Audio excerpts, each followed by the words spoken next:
વિશ્વાસ છે, નથી કહેતા અમને અમને વિશ્વાસ છે એના ઉપર, એ કરશે. એના ઉપર વિશ્વાસ હોય એટલે એને કરવું પડે. જેટલા ભક્તો સંતો જેટલા થયા, જેટલાના કામ કર્યા, કામની પાછળ એક જ શબ્દ મૂકી શકાય કે બસ વિશ્વાસ. વિશ્વાસ સિવાય કઈ કોઈના કામ નથી કર્યા. એટલો વિશ્વાસ.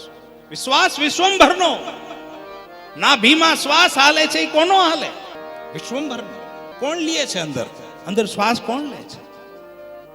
બહાર કોણ કાઢે છે? ઘણા વિશ્વાસ ના હોય, શ્વાસ લઈ તો લે હું પણ બહાર તો નીકળશે ને, બહુ વિશ્વાસ નથી. પછી વેન્ટિલેટર, એ વેન્ટિલેટર છે ને એ વિશ્વાસના જ છે. તમને એમ લાગે કે અમને આવે છે ઓક્સિજન. બહુ અનુભવ કરી લીધા ને આપણે. ભવાની શંકરો વંદે શ્રદ્ધા વિશ્વાસ રૂપિણ. શ્રદ્ધા અને વિશ્વાસ રૂપ એ સ્વરૂપ. ઠાકોરજીનું સ્વરૂપ કેવું? વિશ્વાસનું સ્વરૂપ છે, શ્રદ્ધાનું સ્વરૂપ.